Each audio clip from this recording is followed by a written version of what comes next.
And then secondly, when you get into verses 21 and 22, it says, thus my heart was grieved and I was pricked in my reins. And then verse 22 says, so foolish was I and ignorant. I like that. When King James said ignorant, I was as a beast before thee. So now, because he entered into the sanctuary of God, Reverend Tilly, now it calls him to do a self-examination of himself. That's what the house of God should do for you. When you begin to reflect on the holiness, our glorious, the almighty, the magnificent God, and then you look at yourself. Yeah. That's the whole thing. You know, it don't measure up. We can all take our good deeds. We can take the good deeds of every man all the way back to Adam and measure up to the blood of Christ. There's no comparison. No comparison. And some of us did some good deeds. You know, and so the self-examination. So when he began to have this self-examination, he experienced some type of form of grief, some type of inner pain, you know, and that's what he's saying in verse 21. Thus my heart was grieved and I was pricked in my reins. And what I like about it is when he went into the sanctuary of God, when it says that he was in a state of grief, he was grieved, something caused him to grieve. It wasn't him coming to his own senses and say, hey, you know, I missed the mark. But when he began to reflect on the holiness of God and see how he missed it, he was looking at the wicked, their prosperity, and flirting with it. And he realized that he was in, he said, matter of fact, he says, so foolish was I, was ignorant. Now in the Hebrew, when it says ignorant, what it does is there's no Hebrew word for ignorant, but it is a Hebrew word for understanding. We talked about understanding, right? Discernment, right?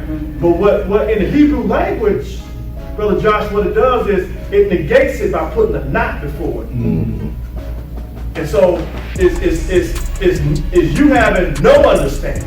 And so that's how it came from. And it's a sad day when you a child of God and we behave as if we don't have no understanding. That's what's being said here. Now, he knew who the Most High God is. But because he started to flirt with, he became envious, he became zealous, he began to want what the wicked have, he was on the wrong side. It's a picture of a Christian still in their grave clothes. We supposed to wear white robes, and we still got our grave clothes on. And so he saw himself.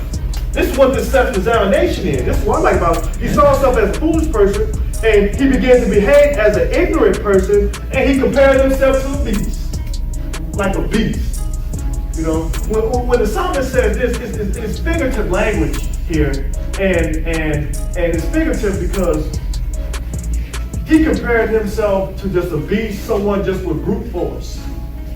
A lot of times we kind of stereotype or say, you know, we see somebody, a guy or something with a lot of muscles, we probably say he got no brain though. You know, a lot of times the old cartoons used to depict that, right? They show the big macho man, but just dumb as a doorknob. So essentially that's what he's saying. He compared himself as a beast instead of being a child of God. And then we see in verses 23 and 28, we see this. He says, nevertheless, I am continuing with thee. Thou hast holded me by my right hand. So in these verses, I like to think of this, and this works for me, to talk about the sufficiency of God. And we know our God, Jehovah, he is sufficient because he is one that we can trust. Now, he says, nevertheless, I am continually with thee. Thou hast holding me by the right hand. So the Lord has us in his hand. You know, and we have nothing to worry about because we serve an all-sufficient God. Y'all see that? Thou hast holding me by my right hand. You know, so God is his guide. You know, and that's why the next verse says, thou shalt guide me with thy counsel, and afterwards receive me to glory. You know, when you consider Psalm 23, and And when you go to Psalm 23, and often we just kind of jump down, and we know after he says, he restores my soul in verse 3, he leadeth me in the path of righteousness for his name's sake in verse 3. Well, that verse 3 attaches to the verse 4 because it says, yea, though I walk through the valley of the shadow of death, I will fear no evil. God has designed for us to walk in the valley of the shadow of death for a purpose. And his purpose is for his name's sake. So, in other words, the point I'm trying to make is the Lord is sufficient and he's going to guide us. He's going to allow the wicked to prosper, but that's for, in a sense, and for us to suffer because that's for his name's sake. We'll suffer at the hands of the wicked because God is going to deal with the wicked.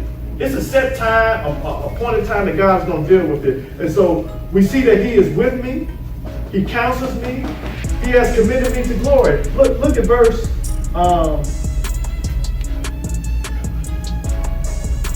25.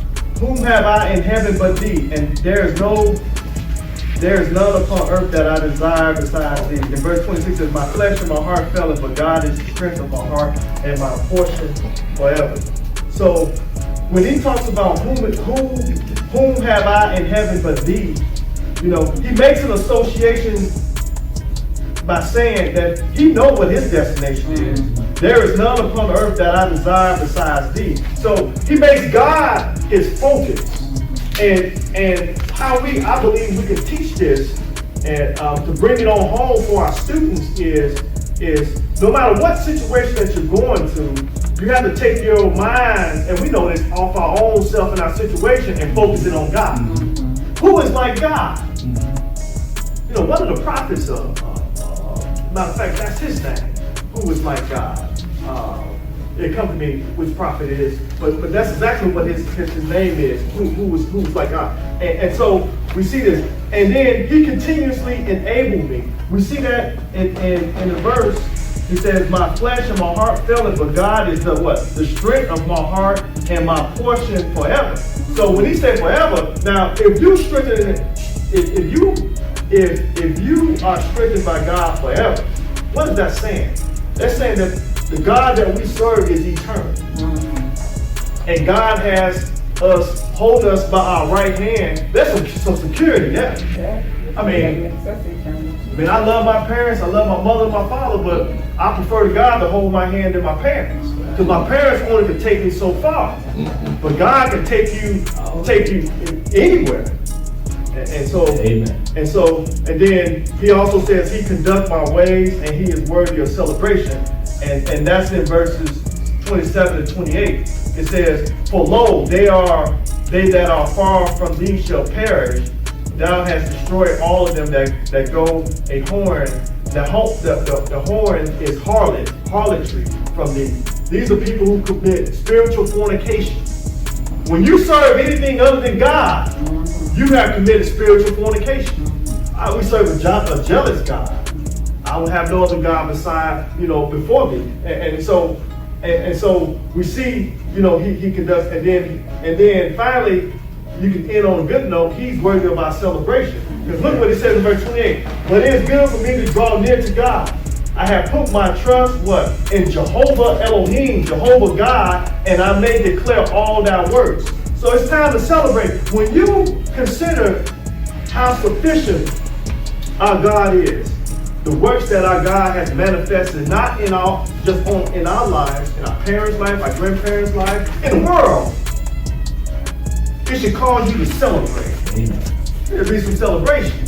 When the preacher, he getting in, he gonna get happy here. Because this celebration gets into the cross. Because what do you celebrate about? And so that's the first lesson. He rose. That's